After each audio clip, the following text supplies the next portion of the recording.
textos fuera de contexto. Así que váyanse a la segunda carta de Pedro, capítulo 3, segunda carta de Pedro. Solo es el versículo introductorio que nosotros vamos a leer.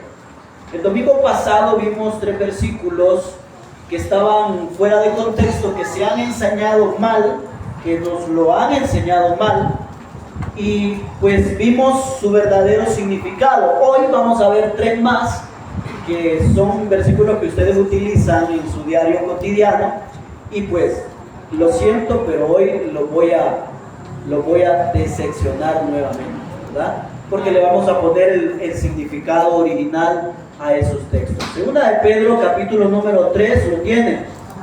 Vamos a leer el versículo número 15, 16 y 17. Dice: tened entendido que la paciencia de nuestro Señor es para salvación, como también nuestro amado hermano Pablo, según la sabiduría que le ha sido dada, os ha escrito casi en todas sus epístolas, hablando en ellas de estas cosas, entre las cuales hay algunas difíciles de entender, las cuales los indoctos e inconstantes tuercen, como también las otras escrituras, para su propia perdición. Así que vosotros, oh amados, sabiéndolo de antemano, guardaos, no sea que arrastrados por el error de los inicuos, caigáis de vuestra firmeza. Más claro que el agua ese texto no puede estar.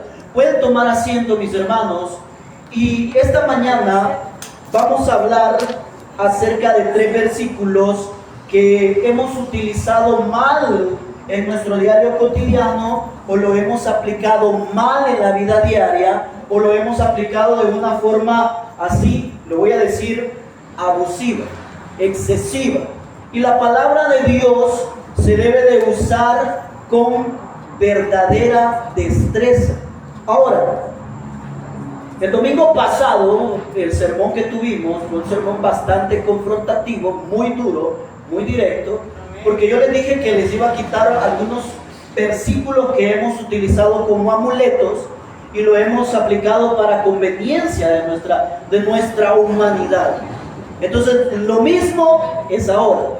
3 versículos que a nosotros nos encantan y que hoy le vamos a dar el verdadero significado a esos versículos bíblicos. ¿Están listos? Amén. Muy bien, váyanse al Nuevo Testamento, a las cartas de Pablo, a una de las cartas más famosas y más leídas, a uno de los capítulos más leídos y más famosos entre los cristianos evangélicos. Y quiero que se vayan a Filipenses, capítulo número 4, versículo número 13. Y cuando usted lo tenga, me dice amén. Amén. ¿Se escucha el micrófono? Amén. Ok. ¿Lo tienen? Filipenses 4, 13. Dice la palabra de Dios: todo lo puedo en Cristo que me fortalece. Amén.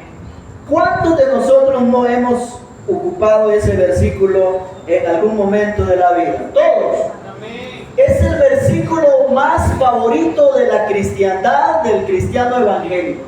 Es el versículo que más se utiliza en las iglesias. Es el versículo que todos por excelencia se lo pueden. Si alguien dice, mira, alguien se puede un versículo de memoria, todo lo puedo en Cristo que me fortalece. ¿Sí? Y rapidito, ¿verdad? Y Jesús lloró.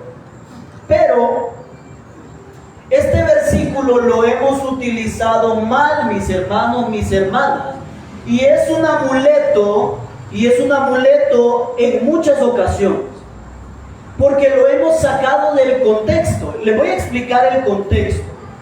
El contexto es los versículos anteriores a ese versículo 13. Ese es el contexto. Y los versículos posteriores, o sea, que van después del versículo 13. Entonces, ese es el contexto.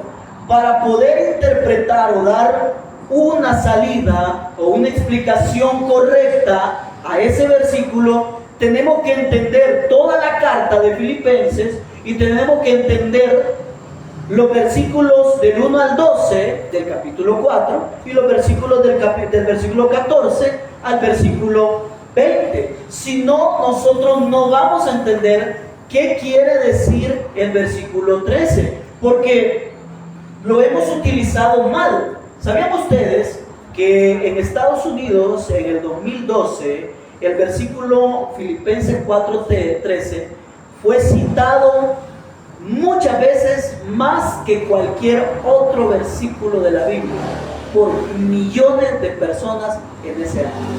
Porque es un versículo sumamente famoso.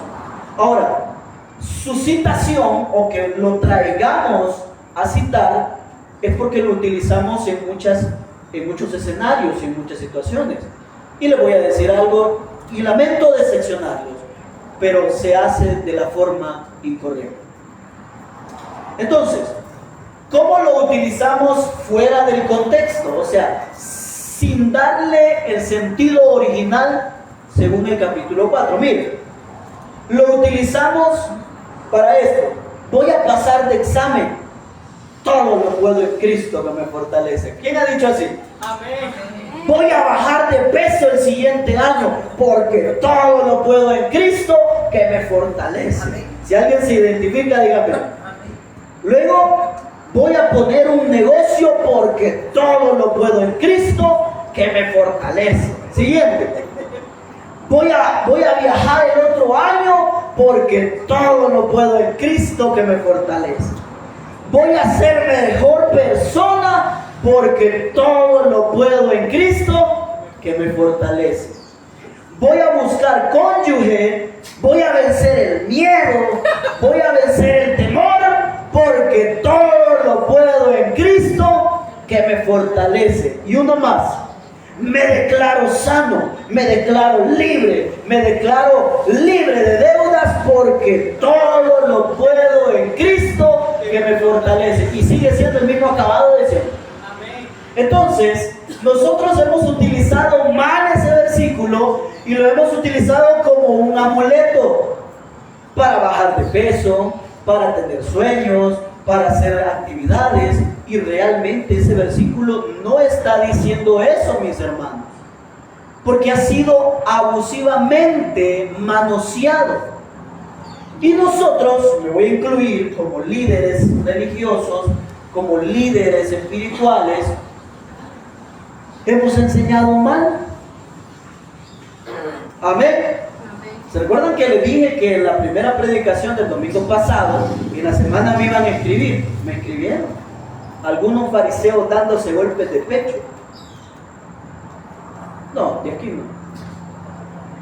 Y mire, es un pleito teológico, y les digo yo, muéstrame evidencias, comprobámelo. Yo lo comprobé en la predicación del domingo pasado, ¿verdad? Más claro que el agua quedó, ¿verdad? ¿Sí? Ahora, yo no les estoy diciendo que no lo utilicen, no, yo les voy a enseñar cómo se debe de utilizar todo lo puedo en Cristo, ¿qué? Me fortalece, porque necesitamos ese versículo en nuestra vida. Amén. Entonces, todo lo puedo en Cristo que me fortalece, de Filipenses 4:13, lo utilizamos de esa manera abusiva. ¿Sí?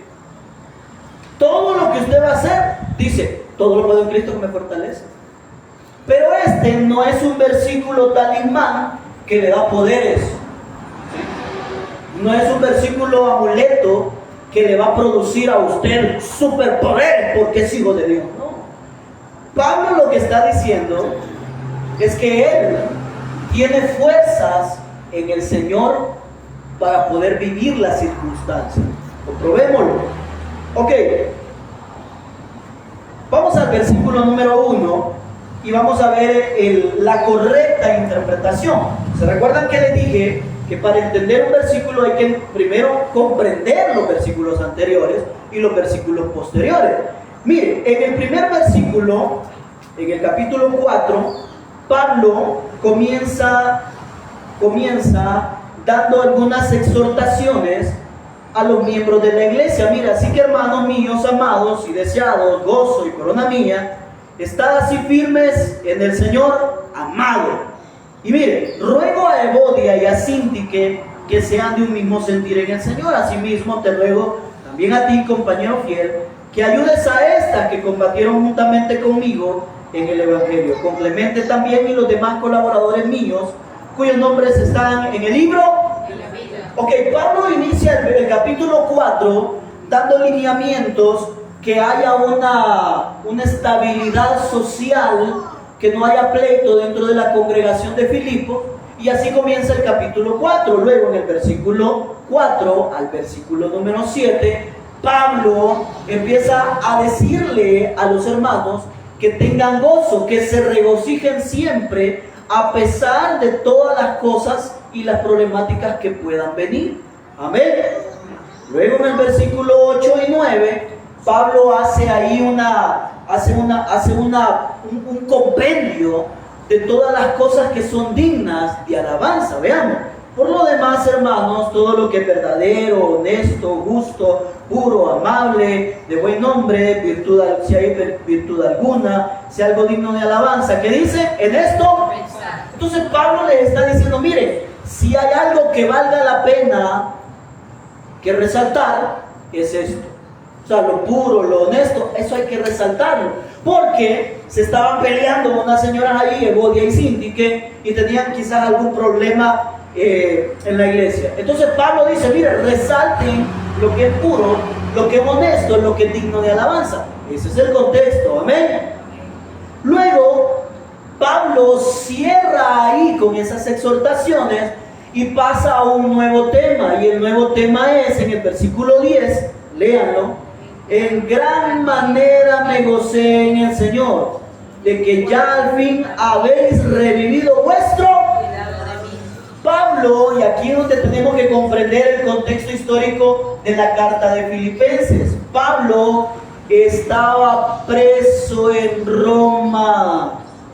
¿Cómo lo podemos comprobar? Si usted lee Hechos capítulo 28, el último capítulo, en la última porción se va a dar cuenta que Pablo está preso y queda preso en Roma, en una casa alquilada, y ahí lo dejan. Entonces, desde ese encarcelamiento, Pablo escribe varias cartas, como Gálatas, Efesios, Colosenses y Filipenses. A esas cartas se le conoce como las cartas de la prisión. Los teólogos estudiosos le llaman las cartas de la gracia. Pero vamos a hablar de Filipenses. Pablo estaba preso en una casa alquilada en Roma cuando escribió esta carta. Entonces los filipenses, la iglesia que estaba cerca del penal ahí donde estaba Roma, se dieron cuenta que Pablo estaba preso, y cuando se dieron cuenta, los filipenses dijeron: vamos a llevarle un donativo a Pablo. Le vamos a llevar un donativo al apóstol que está ahorita ya preso. Sigamos leyendo, versículo 10. De lo cual también estabais solícitos, pero os faltaba. ¿Cuál oportunidad? Bueno, la oportunidad es que Pablo estaba preso. ¿Sí? Pablo cayó preso y dijeron los filipenses: hoy que anda aquí Pablo y está preso, vamos a ayudarlo. Hoy que está en la prisión. Aquí comenzamos a entender: todo lo puedo en Cristo. Algunos ahorita no lo veo tan fortalecidos, pero aquí comienza. Y sigamos. 11. No lo digo porque tenga escasez, pues he aprendido a contentarme cualquiera que sea. ¿Saben lo que le está diciendo Pablo a los filipenses? Miren, no había oportunidad para que ustedes me ayudaran en mis necesidades, pero hoy que estoy preso hay oportunidad. Pero le dice, mire, Pablo lo que está haciendo es agradeciéndole a los filipenses que le habían llevado un donativo, quizás comida, bebida, dinero. Pero él le dice, miren, a pesar de que ustedes están prestos a ayudarme, le dice, yo he aprendido por el Señor a poder vivir en cualquier situación. O sea, sí les agradezco el donativo, pero quien me ha fortalecido más es el Señor. Eso es lo que significa ese versículo: todo lo puedo en Cristo. Ya lo vamos a desenmarañar de la manera correcta con el griego original. Sigamos. No lo digo porque tenga escasez, pues he aprendido a contentarme, cualquiera sea mi situación. Versículo 12. Sé vivir, ¿qué? Y sé tener abundancia en todo y por todo estoy. Así para estar saciado como para tener hambre. Así para tener abundancia como para padecer. Y entonces agrega este versículo o esa frase que para Pablo es como un himno de confianza, como una frase de confianza.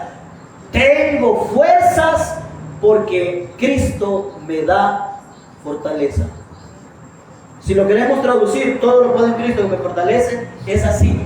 Tengo fuerzas porque Cristo me da fortaleza. Así debe de aplicarse. ¿Se dan cuenta el contexto?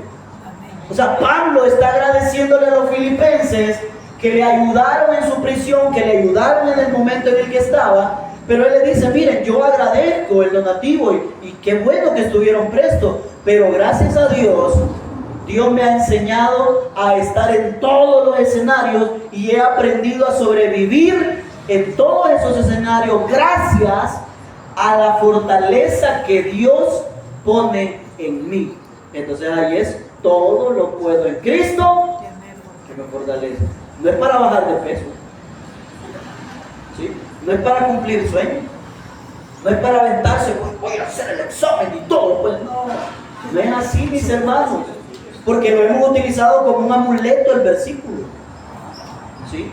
Ahora, yo sé que algunos puede que no estén de acuerdo, pero esta es la correcta interpretación. Y desde ahora yo les voy a enseñar cómo se debe de usar ese versículo, para que usted no vaya a decir, ay, el hermano ya nos quitó nuestro versículo favorito y ahora ¿qué hacemos? Aquí les traigo la solución también, para que usted tenga confianza en las necesidades, tenga confianza en las adversidades, tenga confianza en los conflictos, tenga confianza en las cosas que padecemos cotidianamente. Amén. ¿Estamos comprendiendo, iglesia? Amén. Hay pueblo en esta mañana. Amén. Hoy estamos estrenando lugar.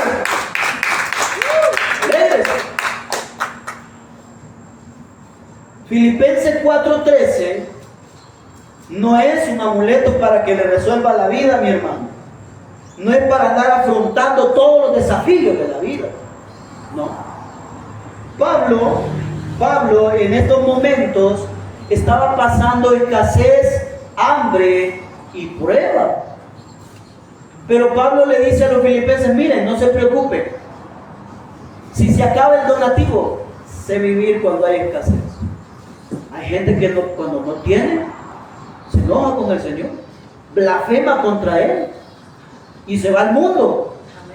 Y Pablo nos demuestra que no es así, que él ha aprendido a vivir en todos los escenarios, a vivir humildemente. ¿Sí? Pero hay muchos arrogantes que utilizan todo lo puedo en Cristo que me fortalece y nunca prosperan. Amén. Esto no se puede andar aplicando así como cualquier cosa, como que ay, es para mí, acepto esa palabra profética. No, no es así. No es así. Porque nos han vendido humo, nos han engañado. Amén. Amén. Y digan amén, que estoy diciendo algo serio. Amén. Es cierto. Pastor, ¿y entonces qué es el Evangelio? El Evangelio es vivir a Cristo, sufrir a Cristo y caminar en su palabra y creer en su sacrificio en la cruz del Calvario. Eso es el Evangelio, mi hermano. Y si Dios te quiere dar, amén. Y si no te quiere dar, amén. Viva en la situación en la que estás. ¿Estamos aquí? Amén. Pablo lo que está diciendo, con todo lo puedo en Cristo que me fortalece, está diciendo, mire, sé sobrevivir en cualquier situación con el Señor. Así. ¿En qué situación estaba Pablo? Preso. Quizás no tenía de comer. Los romanos eran crueles. Quizás no tenía que vestir. no tenía cómo bañarse, cómo asearse. Pero Pablo, ¿verdad? Así como gracia celestial, humildes, aguantando el fragor, comiendo cuando hay, cuando no hay. Amén. Así. Ahora, ¿cómo se debe de aplicar todo lo puedo en Cristo que me fortalece? La expresión todo lo puedo en el griego significa tengo fuerza. Y la siguiente palabra donde dice en Cristo que me fortalece, en el griego significa el que me da vigor. O sea que Pablo está diciendo, yo tengo fuerzas en aquel que me da vigor o me da fortaleza. Amén. O sea que no es un versículo que se lo va a aplicar a su vida y se va a convertir en un superhéroe, ¿verdad? Y ya tiene poderes. Hay gente que así lo utiliza. Amén. Por eso voy a bajar de peso, todo lo puedo en Cristo que me fortalece. Deje de comer hamburguesas y gaseosas, voy a bajar, tenga una dieta, una vida saludable. Amén. Y deje de andarse poniendo versículos como que son trucos mágicos, como que son hechizos para disminuir a su falta de disciplina en su vida. Amén. Amén. Eso querían oír, ¿verdad? Pero en la verdad, mis hermanos, nos han enseñado mal. Nos han enseñado mal este versículo. Y creen que esta es una fórmula mágica para resolver los problemas de tu vida. No, no es así. Si tú te metiste en ese pecado, deja de andarle diciendo al Señor, yo lo puedo en ti, Señor, que me fortalece. Mentira, arrepiéntete y sal de ese pecado. Y entonces de verdad el Señor te va a dar lo que necesitas. Amén. Eso querían oír, ¿verdad? Ese es el verdadero contexto. Veamos el versículo 14 que dice, sin embargo, bien hicisteis en participar conmigo en qué. Pablo le dice a los filipenses, miren mis hermanos, que estoy agradecido porque han participado en mi tribulación, me han ayudado. El Señor me ha fortalecido, pero gracias también a ustedes que me han fortalecido. Luego dice, y sabéis también vosotros, oh filipenses, que al principio de la predicación del Evangelio, cuando partí de Macedonia, ninguna iglesia participó conmigo en razón de dar y recibir, sino vosotros solos. Amén. Sí. La iglesia estaba presta a cubrir las necesidades de Pablo.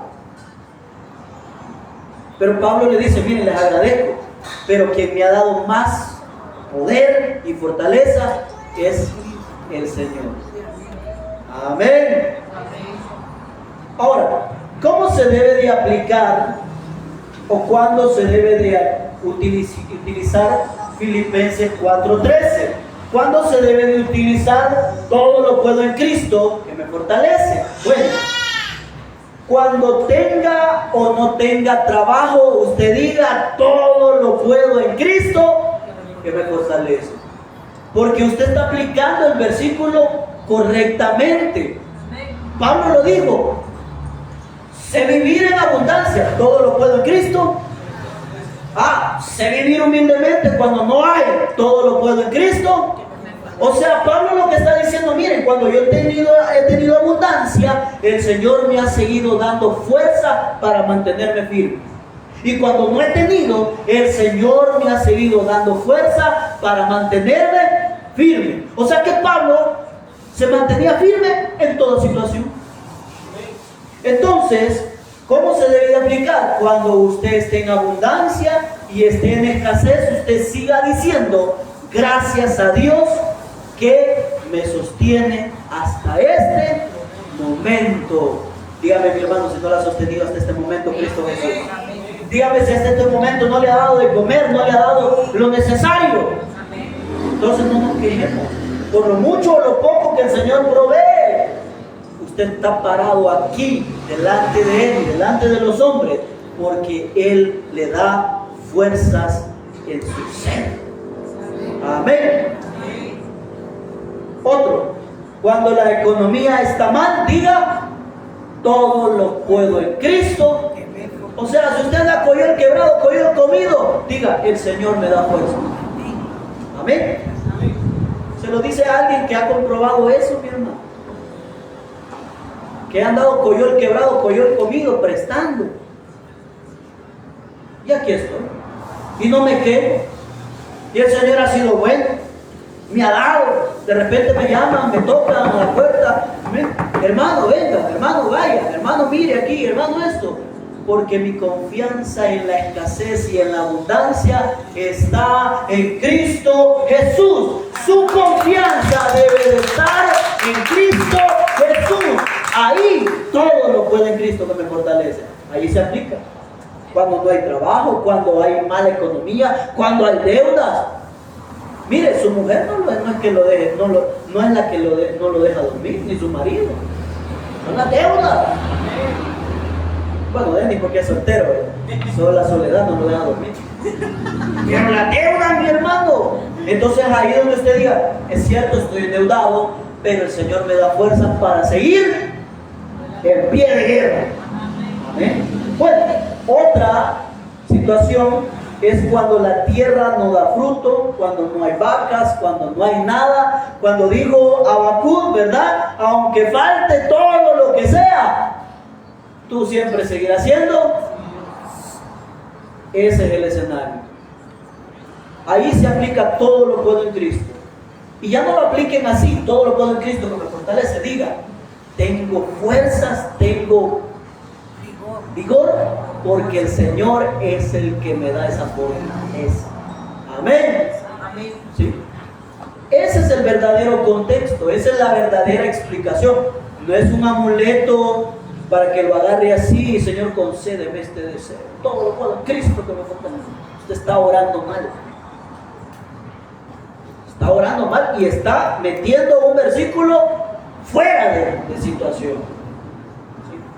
No es un versículo para andar declarando sanidad, andar declarando prosperidad económica. Eso lo hacen los pastores de la prosperidad. Por eso la gente ya va a tirar el billete. Porque les prometen un mundo de riqueza. Mire, mucha de esa gente que anda siguiendo a esa gente están pobres. Se han vendido casas, han dado terrenos, han dado las escrituras, han vendido carros, han hecho préstamos para pasar la tarjeta, porque les prometen que si da 1,000 va a recibir 10,000. No, así no trabaja el Señor. El Señor no es narcotraficante para andarlo extorsionando. Sí, te doy algo a cambio de. Amén. ¿Se recuerdan las voluntades de Dios? Cuando di la serie La voluntad de Dios, ¿verdad? Nuestros deseos no son sus deseos. Y si usted quiere vivir otra vez esas predicaciones, búsquenlo en nuestro canal de YouTube. Ahí está la serie completa. Con el patrocinio. Y venga a Soficar también. Okay. Sigamos. ¿Comprendemos esto?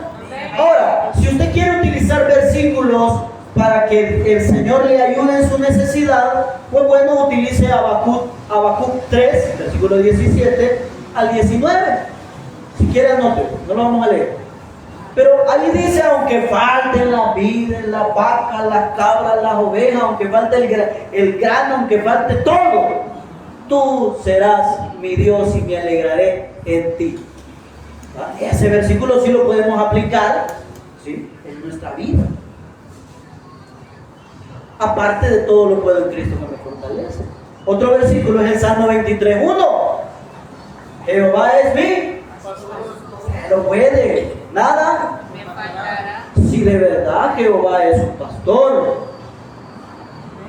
Amén. Amén. Porque mucho es el hombre es su pastor. Amén. Pero cuando el hombre se acaba todo. Amén. Es el Señor.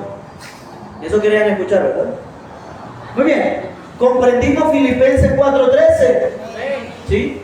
Todo lo puedo en Cristo que me fortalece. Ya no lo diga así, mejor dígalo. ¿Cómo? Tengo fuerzas porque el Señor me da las fuerzas. ¿Para qué? Para vivir en abundancia, para vivir en escasez, para vivir en cualquier situación adversa. Amén. Si alguien está pasando una mala economía en estos tiempos, dígale al Señor, Señor, yo tengo fuerzas en ti. porque tú me das vida. Y acepte que en lo que está metido es por culpa suya, no por el Señor. A veces culpamos al Señor por deuda, por trámites, por tonteras que no valen la pena. Acéptelo como el buen borracho espiritual que a veces somos. Y acepte que se ha metido en un lío y hay consecuencias. Pero dígale al Señor, tengo fuerzas en ti. Gracias a ti. Amén. Muy bien, vamos al segundo versículo de esta serie. Y este sí es uno bien favorito de todos. Váyanse a Mateo 18:20. Mateo 18:20. ¿Tiene? A ver, ¿qué dice? Dice Mateo 18:20. Porque donde dos o tres, ¿qué dice? Porque donde estén dos o tres congregados en mi nombre, ahí estoy yo en medio. Esa frase, donde estén dos o tres congregados en mi nombre, ahí estoy yo en medio de ellos. Ese es un versículo que lo hemos utilizado de manera abusiva también, ¿sí? Y lo hemos sacado de contexto y lo hemos sacado de su significado original. ¿Para qué lo utilizamos esto? ¿Para qué utilizamos este versículo, esa frase? Aquí lo traigo, tres cosas, miren. Este versículo lo utilizan para la oración, ¿sí? Y hoy les voy a botar todo eso, porque no es para eso. Y todo lo mire, que el Señor dice que donde estemos dos o tres congregados en su nombre, ahí está en medio de nosotros. Por eso, Señor, te oramos a ti, hermanos, oremos. No es para la oración ese versículo. Lo siento, mis hermanos, no es para la oración. Otra forma en la que es utilizado, este versículo lo utilizan para dar la apertura de un culto, ¿sí? El que viene a dirigir aquí muchas veces dice, bien, bueno, hermano, vamos a comenzar el culto. La palabra del Señor dice que donde dos o tres estén congregados en mi nombre, ahí estoy yo en medio de ellos. Amén. ¿Cuántos han utilizado ese versículo así? Dígame. Bueno, yo de la iglesia donde vengo, había una hermana que, mire, cada vez que pasaba a dirigir el culto, a leer, a orar, siempre citaba este versículo. Y yo decía, qué bonito se oye, pero algún día voy a entender qué quiere decir ese versículo. Hasta que lo estudié. Y yo dije, hemos hablado mal, hemos enseñado mal y hemos tergiversado mal. Amén. Otra cosa de cómo se utiliza este versículo es, bueno, algunos lo utilizan de manera sarcástica y con arrogancia. ¿Para qué? Cuando los hermanos llegan temprano a un compromiso en la iglesia y otros no. ¿Sí o no? ¿Ah? Bueno, estamos lo que estamos. Y la Biblia dice que donde dos o tres estén, ahí está el Señor con nosotros. Y lo utilizan hasta de manera sarcástica y burlesca. Ahora, ¿está bien que lo utilicen así? Sí, porque lo están utilizando mal. Pero no es bueno burlarse de eso. Aquí cuando alguien viene tarde o no va a venir, yo lo regaño. Bueno, Denny es especialista, es profesional en eso. ¿Sí? ¿Sabe? No es de un solo, mira qué pasó. No esa forma sarcástica, ay, bueno, como, bueno, estamos lo que estamos y algo les pasó en el camino. Amén. Así hemos sido de arrogantes. Nos creemos especiales porque venimos temprano al culto y otros no. Amén. Todos queríamos ir, ¿verdad? Bueno, sigamos. Entonces, ¿qué significa ese versículo donde dos o tres estén congregados en mi nombre? Ahí estoy yo en medio. Bueno, este versículo lo tenemos que entender desde el versículo 1 del capítulo 18. Porque ese versículo es el centro de todo el capítulo 18 hasta el versículo 35. Ok. ¿Sabe de qué está hablando ese versículo donde dos estén congregados en mi nombre? Se lo voy a decir así ya, ahorita. Toma atención. Ese versículo está hablando acerca de la disciplina dentro de la congregación, dentro de la iglesia. No es para decir que el Señor está en el culto en la iglesia. No es para decir de que la presencia del Señor está no. El Señor siempre está, amén. Porque usted lo anda cargando, su presencia en su vida. ¿Sí? El Señor siempre está. Pero ese versículo es para la disciplina en la iglesia. ¿Lo desenmarañamos? Sí. Bueno, ok. Muy bien. En el versículo 1 al 14 del capítulo 18 se habla acerca de la humildad que se debe de tener en el reino, y luego habla de las formas de cómo la gente hace caer a los demás, y se habla de la parábola de la oveja perdida. Muy bien, veamos el versículo 1 del 18. Dice: en aquel tiempo los discípulos vinieron a Jesús diciendo: ¿quién es el mayor en el reino de los cielos? Y llamando Jesús a un niño, lo puso en medio de ellos y dijo: de cierto os digo que si no os volvéis o hacéis como niños, no entraréis en el reino de los cielos. Versículo 4. Así que cualquiera que se humille como este niño, ese es el mayor en el reino de los cielos. Y cualquiera que recibe en mi nombre a un niño como este, a mí. El Señor comienza a enseñarle a los discípulos que hay que tener humildad en el reino.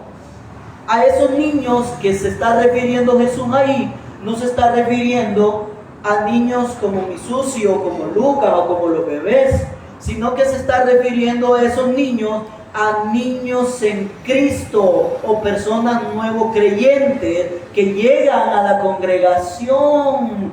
¿Quieren seguirlo comprobando? Versículo 6. Entonces ahora Jesús empieza a enseñarles que si hay personas dentro de la congregación o entre los hermanos que hacen caer a alguno de los pequeñitos, deben de arrepentirse y que deben de sacarse el ojo o la mano. Yo voy a explicar eso.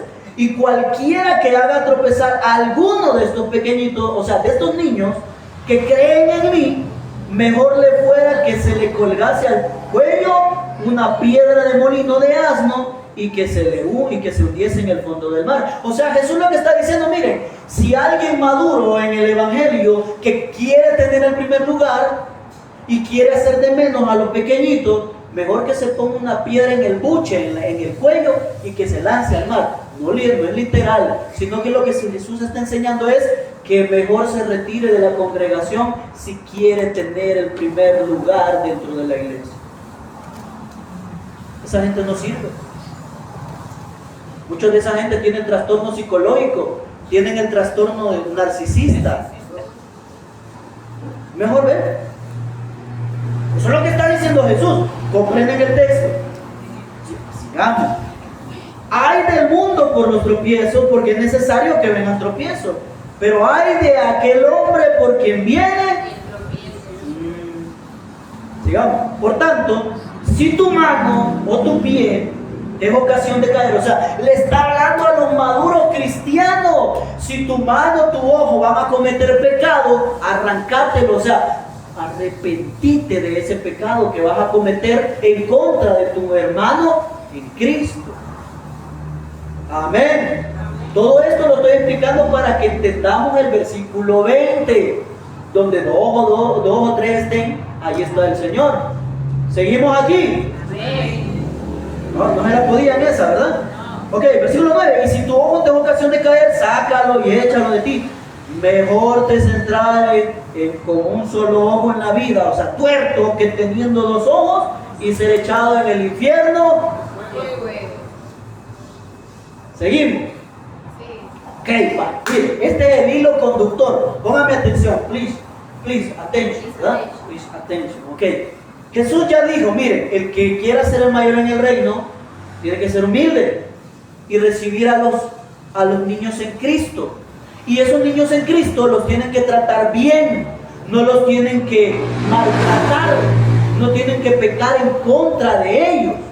Entonces Jesús, después de esto, pone una parábola, la parábola de la oveja perdida, que nosotros la aplicamos para el hermano en Cristo que se fue al mundo, y es una mala forma de aplicarlo, porque la oveja perdida es la oveja resentida por el hermano que le hizo un pecado en la iglesia, y el hermano se retiró. La oveja perdida no es aquella que se fue con el vicio, no, ese ya conoce y es cívico y se va. Amén. Dejémonos de tonteras, es así. Esa oveja perdida, que ay, la oveja perdida, no, está perdido porque quiere, ya conoce el evangelio. ¿Sí o no, mi hermano Germán? Ya conoce el evangelio. Es perdida porque quiere y así lo desea. Aquí la oveja perdida se está refiriendo al hermano que se le hizo un daño y es inocente y se resiente y se va. Entonces Jesús pone la parábola, miren, mirad que no menospreciéis a uno de quién. ¿Y quién dije que eran esos pequeñitos? Los nuevos creyentes. ¿Se dan cuenta? Como aquel no se quiso sacar el ojo, ni se quiso cortar la mano, ni se quiso cortar el pie, ya siguió pecando en contra de su hermano. Entonces Jesús dice, miren, no menosprecien a estos pequeñitos, a estas ovejas. Y cuenta la parábola, porque os digo que sus ángeles en los cielos ven siempre el rostro de mi Padre que está en los cielos. Porque el Hijo del Hombre ha venido para salvar lo que se había perdido. Y miren, ¿qué os parece? Si un hombre tiene 100 ovejas y se descarría una de ellas, no deja las 99 y va por los montes a buscar la que se había descarriado. Y si acontece que la encuentra, de cierto os digo, que se regocija más por aquella que por las 99 que no se descarriaron. Así no es la voluntad de vuestro Padre que está en los cielos, que se pierda uno. Si usted se pierde es porque usted quiere. Si usted es maduro espiritualmente y se la pica de maduro y se pierde, es porque usted quiere, papá. Es porque usted quiere, hermano. Usted es una oveja perdida con conciencia. Amén. Pero el hermano que recién ha venido a la congregación y se va porque uno de nosotros lo insultó y pecó contra él y se va, esa es una oveja perdida, porque todavía no sabe los gajes del oficio del evangelio. ¿Sí? Imagínense, voy a poner a mi suegra que hace algo en contra de un recién venido. La voy a levantar porque la señora ya tiene como 45 años de estar en el evangelio. Amén. Pecado sería que esté compañero en contra de los hermanos. ¿Están aquí conmigo? Está fuerte este volado, ¿verdad? Ahora, esa oveja perdida, el Señor está más interesado en que regrese. ¿Por qué? Porque las 99 que han quedado en el redil son los espirituales, los que ya saben, los que conocen. ¿Qué les dije? Oveja, ¿cómo? Con campana. Ya conocen al abrevadero, ya vienen solos al culto, ya vienen solos a servir, ya saben lo que hay que poner, quitar y no. Ya saben. Pero el que es nuevo creyente no sabe. Ni siquiera sabe los libros de la Biblia. A ese se entiende, a ese se comprende. Amén. Bueno, se fue la oveja perdida, ¿verdad? Entonces miren, Jesús, después de poner esa parábola, dice lo siguiente. Por tanto, ahí está, sigue, va a explicar el porqué de esa oveja perdida. Por tanto, dice, si tu hermano peca contra ti, o sea, esa oveja perdida regresa, ¿verdad? Si terminamos de leer la parábola de la oveja perdida, la oveja regresa. Entonces, esa oveja perdida que regresa tiene que confrontar a su ofensor. Por tanto, si tu hermano peca contra ti, ve y repréndele estando tú y él solo, ¿sí? Entonces va a regresar el hermano y va a confrontar a su ofensor y se tienen que poner de acuerdo y perdonarse entre ellos. Pero aquí donde viene, ya ven que es disciplina. Está refiriéndose a la disciplina en la iglesia, no de que el Señor va a estar aquí con su presencia. Nada que ver, mi hermano. Entonces, ve y repréndele estando tú y él solo. Si te oyere, ¿ha ganado quién? Pero mire, el orgullo a veces es grande, hermano. Sigamos. Mas si no te oyere, toma aún contigo a uno o dos, para que en boca de 2 o 3 testigos conste la palabra. Esos 2 o 3 son testigos. Por eso donde dice allá, porque donde 2 o 3 estén congregados en mi nombre, ahí estoy yo en medio. ¿Sabe lo que está diciendo? En un problema de perdonarse se necesitan 2 o 3 testigos. Amén. Amén. Hemos aprendido mal, ¿verdad? ¿Sí? Gracias a Dios que el Señor ha puesto conocimiento en este lugar. Amén. ¿Sí? Y denle gracias al Señor que vamos aprendiendo y vamos creciendo cada día más. Sigamos. Bueno, y mire, si no los oyere, porque mire, hay gente que, si no los oyere a ellos, dilo a la iglesia. Y si no oyere a la iglesia, tenle por pecador, publicano, gentil. O sea, que lo que está diciendo Jesús, que esa oveja perdida que regresa se debe de reconciliar con el ofensor. Si el ofensor no quiere, entonces tiene que llamar al hermano Germán, al hermano Alex y al hermano Astrid, o a alguien más, a los ancianos, para que ellos influyan a que haya otra vez un reconcilio entre ambas partes. Entonces, si Denis no quiere, dice, no, yo no quiero nada, reconciliarme con ese hermanito, ¿verdad? Entonces, ¿qué es lo que tengo que hacerlo yo? Lo tengo que decir a la congregación que el hermano no quiere arrepentirse ni perdonar a su hermano a quien ofendió, y él es el culpable. Entonces, si él, a pesar de que ya lo exhibí, ¿verdad? Si él sigue empeñado, entonces lo tengo que tener como pecador de buen quilato, como cualquier pagano del mundo. Así, hermano, ¿y eso está en la Biblia? Sí, ahí está. No me lo estoy inventando yo. Entonces, sigamos leyendo. De cierto, os digo que todo lo que atéis en la tierra será atado en el cielo, y todo lo que desatéis en la tierra será desatado en el cielo. Ese versículo se lo voy a explicar en la tercera o cuarta entrega. Atar y desatar, que muchos andan atando demonios, es sacado del contexto también. Lo vamos a ver más adelante. Versículo 19, otra vez os digo que si 2, de vosotros se pusieren de acuerdo en la tierra acerca de cualquier cosa que pidieren, ¿cuál cosa? El reconcilio, el perdón. No de, que mire, la Biblia dice que tenemos que ponernos de cualquier cosa en la tierra, así que aquí están las peticiones, oremos por ellas. No es así, no se ocupa así. Aquí lo que está hablando es para disciplina de la iglesia. Si yo tengo un problema con la Fernanda, nos vamos a confrontar y nos vamos a arreglar con ella y nos vamos a poner de acuerdo. Si nosotros decidimos perdonarnos, nosotros hemos atado esa falta de perdón. Y si nosotros no nos perdonamos, desatamos ese odio. Eso significa atar y desatar. Amén. Entonces, donde 2 o 3 estén congregados en mi nombre, lo que está diciendo, mire, si hay un problema en la congregación y el que ofendió no quiere arreglarse, traigan 3 testigos, o 2 o 3 testigos, que también ayuden para que se pongan de acuerdo.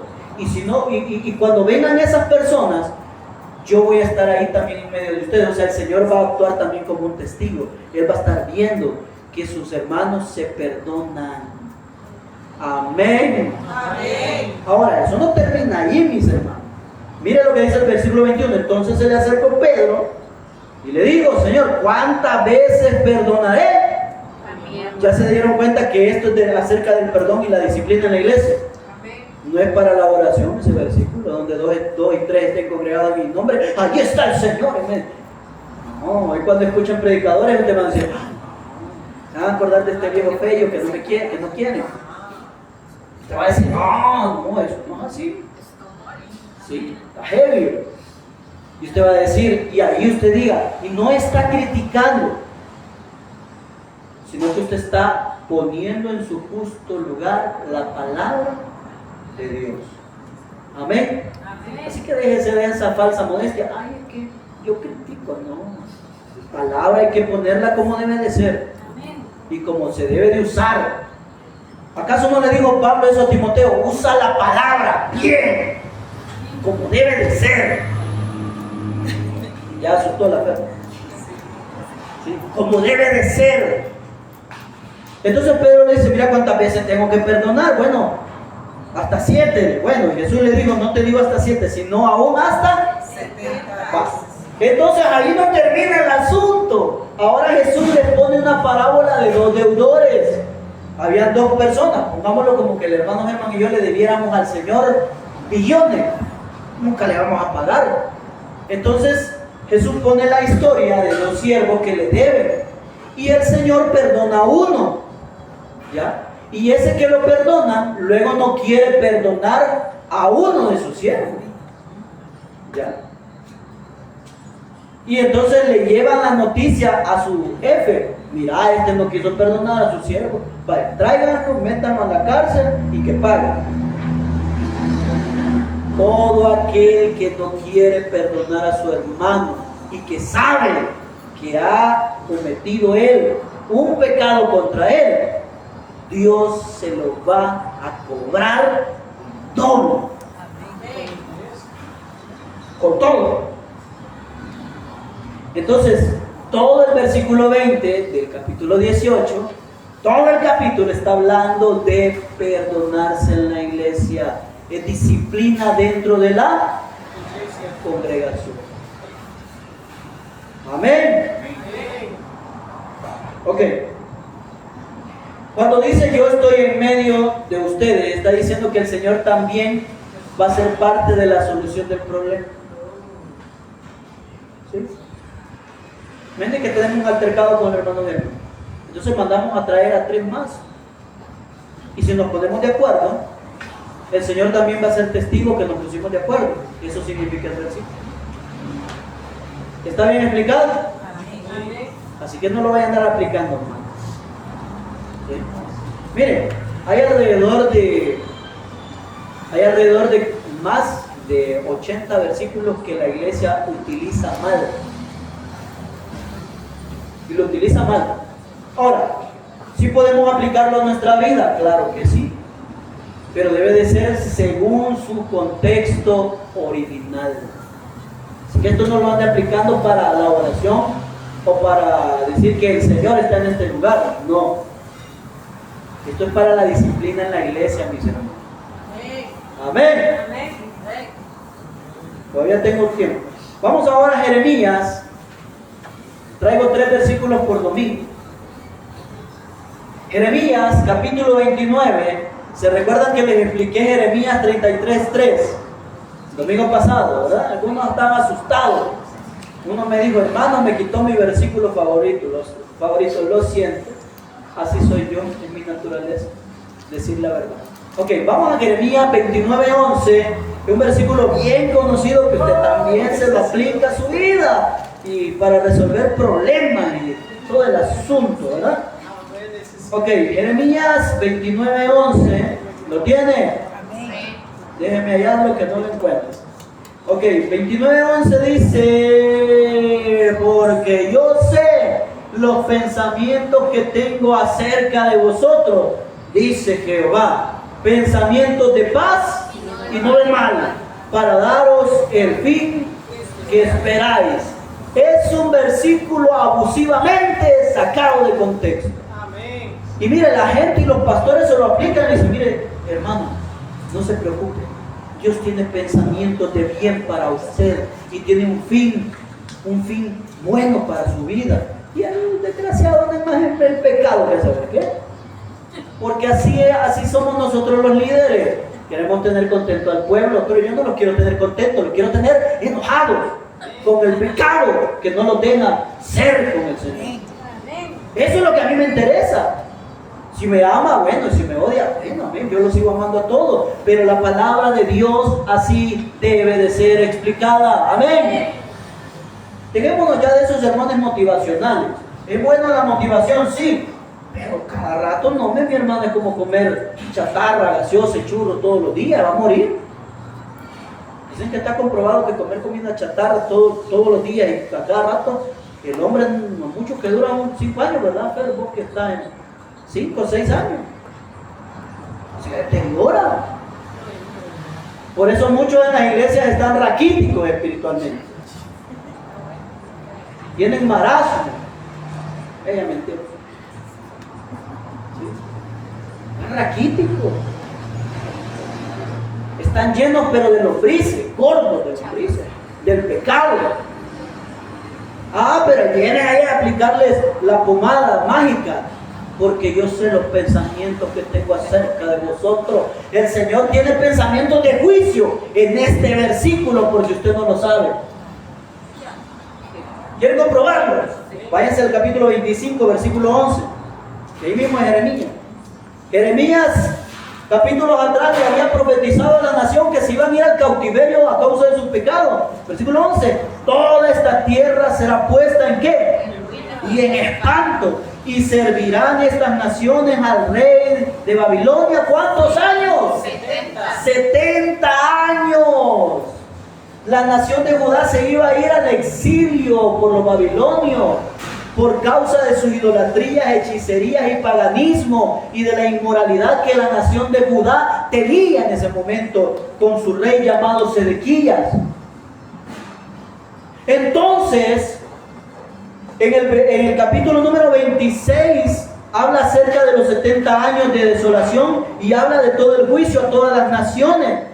Luego en el capítulo 26, a Jeremías lo quieren matar los mismos sacerdotes del templo por decir que la nación se iba a ir al exilio. Y luego en el capítulo 27 y 28, Dios le sigue dando profecías de juicio en contra de los líderes religiosos y políticos de la nación. Entonces, durante este contexto, llega Nabucodonosor en el año 605 y se lleva cautivo a 10,000 judíos de la nación de Judá. ¿Sí? Porque el reino de Judá se lo llevaron en 3 camadas, en 3 exilios. Y aquí se llevan solo a lo mejorcito. Ahí va Daniel, Misael, Ananías, Azarías, iba Ezequiel. Se lo llevaron a Babilonia. Entonces, el capítulo 29 ya había habido un exilio por Babilonia. Entonces Jeremías, aquí viene el contexto, escribe una carta. Pero miren, ¿cómo hemos sacado de contexto este versículo? Miren, número 1, que Dios tiene planes de prosperidad para ti. Número 2, que no importa lo que estés pasando, Dios tiene un futuro, planes realizados para tu vida. Ya usted de Juan venderme la conserva creyendo. ¿Sí? ¿Sí? Y viviendo en pecado. Y pecado cínico, público, exhibido. Pero usted cree que el Señor tiene planes buenos para usted. Mentira, les lo han engañado, mi hermano. Entonces veamos el contexto. Primero, Jeremías, en el capítulo 29 es una carta que le escribe a los que se acaban de llevar cautivos a Babilonia. Leámoslo. Estas son las palabras de la carta que el profeta Jeremías envió a Jerusalén a los ancianos que habían quedado de los que fueron transportados, y a los sacerdotes y profetas y a todo el pueblo que Nabucodonosor llevó cautivo de Jerusalén. ¿A dónde? ¿Verdad? Es una carta que le escribió Jeremías a los cautivos. Sigamos. Versículo 4. Así ha dicho Jehová de los ejércitos. Esto es lo que decía la carta, miren. Dios de Israel, a todos los de la cautividad que hice transportar de Jerusalén a Babilonia. Dios le va a dar lineamientos a los cautivos que ahora están en Babilonia. Y le dice, oiga, edificad casas, habitadlas, plantad huertos y comed del fruto de ellas, casaos y engendrad hijos e hijas, dad mujeres a vuestros hijos y dad maridos a vuestras hijas para que tengan hijos e hijas, y multiplicaos ahí y no os disminuyáis. Y oiga, y procurad la paz de la ciudad a la cual os hice transportar, y rogad por ella a Jehová, porque en su paz tendréis. ¿Saben cuáles eran los pensamientos de paz del Señor? Que se quedaran en el cautiverio, y que estando ahí se casaran, sembraran, y que oraran por la paz de la ciudad. Y si la paz estaba en Babilonia, ellos iban a tener paz. Esos eran los pensamientos de paz y de bien que el Señor tenía para Israel. O sea que ese versículo es un versículo de juicio. Si usted se lo aplica, entonces aplíquese Jeremías 25:11, que se va a ir también al castigo, al exilio. Es la lógica, ¿verdad? Que así es el ser humano. Lo bueno de Dios quiere aplicárselo, pero la corrección no le gusta. ¿Sí? ¿Se recuerdan el sermón que di aquí? ¿No? Bendecido, pero no arrepentido. Todos quieren bendición, pero no arrepentirse. Todas las predicaciones que les he dado tienen un hilo conductor, tienen lógica con todo lo que yo les vengo enseñando y les voy a venir enseñando hasta que el Señor quiera y nos muramos. Y son los pensamientos de paz que se quedaran en el exilio. O sea, acepten el juicio de Dios, pero quédense en la nación donde están y vivan en paz. Esos eran los pensamientos de paz y de bien del Señor. Sigamos. ¿Dónde nos quedamos? Versículo 8. Porque así ha dicho Jehová de los ejércitos, Dios de Israel: no os engañen vuestros profetas que están entre vosotros, ni vuestros adivinos, ni atendáis a los sueños que soñáis, porque falsamente os profetizan ellos en mi nombre. No los envié, ha dicho Jehová. Porque así ha dicho Jehová: cuando en Babilonia se cumplan los 70 años, yo os visitaré y despertaré sobre vosotros mi buena palabra para haceros volver a ese lugar. Porque yo sé, ahí está, los pensamientos que tengo acerca de vosotros, dice Jehová, pensamientos de paz y de qué, para daros el fin que esperáis. ¿Saben cuál era ese fin que esperaban ellos? Lo vimos el domingo pasado en Jeremías 33:3. El fin que el Señor le quiere dar a la nación de Judá es que van a regresar a su nación y en un futuro lejano van a volver a ser nación y van a tener a su Mesías que tanto han deseado. Esos son los pensamientos de paz que Dios tenía para Judá. Les iba a dar una nueva visión de nación. Esto es para un futuro lejano escatológico. O sea que esto no se ha cumplido.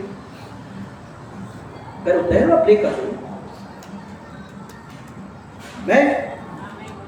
¿Y se puede aplicar? Claro que sí, según su contexto. Ya lo voy a enseñar y no le va a gustar cómo se debe de aplicar. Amén. ¿Comprendemos, mis hermanos? Entonces, esos pensamientos de paz que el Señor le promete a Israel están en el capítulo 30, 31, 32 y 33 del libro de Jeremías. Léanlo en su casa y se va a dar cuenta que todo está relacionado a la restauración futura y gloriosa de Israel. Ese versículo no es para la iglesia, hermano. No es para que le anden prometiendo un futuro próspero. Díganme cuándo yo les he aplicado ese versículo a su vida. Nunca.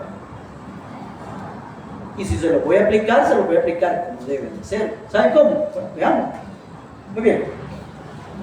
Quiero decirles, antes de la aplicación, que toda la palabra es útil para enseñar, para corregir. Amén. Toda la palabra. Y toda la palabra ha sido escrita para enseñarnos. Y se lo puedo comprobar con Romanos 15:4. Veámoslo antes de darles la aplicación. Porque tal vez algunos van a decir, mire, entonces no toda la palabra nos sirve. Sí, claro, toda la palabra nos sirve. Pero mire lo que dice Romanos 15:4. Porque las cosas que se escribieron antes para nuestra enseñanza, ¿qué dice? Se escribieron a fin de que por la paciencia y la consolación de las Escrituras tengamos, ahí está. Amén. Toda la Escritura es para nosotros, sí, para enseñarnos, pero no para aplicárnosla como si fuera para nosotros, porque hay cosas que ya no son para nosotros como iglesia.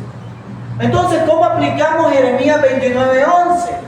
Yo sé los pensamientos de paz que tengo para vosotros, para daros un fin. Mire, de esta manera, oiga, si estás en una situación, ya sea por el fruto de tus consecuencias, debes aceptar eso, amén, para que aprendas de los errores y entonces Dios estará contigo, amén. O sea, voy a ponerlo así conmigo. Yo cometo un pecado grande gravísimo. Y el Señor ya la palabra me dijo a través de ella, el Señor a través de su palabra, que voy a tener consecuencias graves, funestas, complicaciones irreversibles, porque no he dejado de persistir en ese pecado que no me lo quiero quitar. Entonces el Señor me manda el castigo y el juicio. Entonces yo tengo que aceptar como hombrecito que soy las consecuencias de mi pecado. Y al aceptar esas consecuencias, yo estoy aceptando los pensamientos de paz que el Señor tiene para mí. ¿Cuáles son los pensamientos de paz del Señor? Que Él quiere que todo hombre se arrepienta de sus pecados para que sea salvo y venga al conocimiento de la palabra de Dios. Ahí se aplica Jeremías 29:11. Aceptando, Judá tenía que aceptar, por eso le dice el Señor: acepten el castigo, vivan ahí en Babilonia, cásense, multiplíquense. Dios lo que quería era preservar un remanente de israelitas. Lo mismo es hoy en nuestra vida como creyentes. Si estamos en un pecado y sabemos que hay un castigo que nos espera, si no desistimos de eso, debemos de aceptar las consecuencias y decir: sí, estoy pasando esto por esto y esto. No le eche la culpa a don Satanás, no le eche la culpa a los demonios. Ellos no tienen la culpa, ellos no tomaron la decisión que usted tomó en sus locuras. No le eche la culpa a Dios, no le eche la culpa al pastor, no le eche la culpa a los hermanos de la iglesia. Acepte sus errores y entonces el Señor le va a dar pensamientos de paz. Él va a traer los pensamientos. Es que mire, por algo el Señor dejó castigo, juicio y arrepentimiento, porque lo que Él quiere es que todos sean salvos. Amén. Amén. Ahí se aplica Jeremías 29:11. ¿Verdad? Bien aplicado. Así que cuando usted comete un error, no le ande echando la culpa al hermano Alex, al hermano fulano, a todo el mundo. Acepte y diga: sí, como hombrecito, como mujer que es de Dios, la regué, fallé. Ahora tengo que aceptar mis consecuencias. Y el Señor, yo sé que va a traer pensamientos de paz para mi vida. Pero debo de aceptar hoy y debo de pasar el proceso de las consecuencias. Así deberíamos de hablar. Pero no, mi hermano. Es mi vida personal. Sí, no se meta. Díganle así a la palabra. Yo sí le digo hay gente que me dice así: díganle así a la palabra de Dios entonces. Díganle al Señor: no te metas con tu palabra. Hipócritas son. Yo por eso le digo: vivan en el pecado, denle con todo. Si amigos vamos a seguir siendo, vamos a seguir compartiendo los espacios y todo, pero no se comporte como paganos de verdad, como el mundo. Mire, el mundo se porta bien a veces, más que los de la iglesia.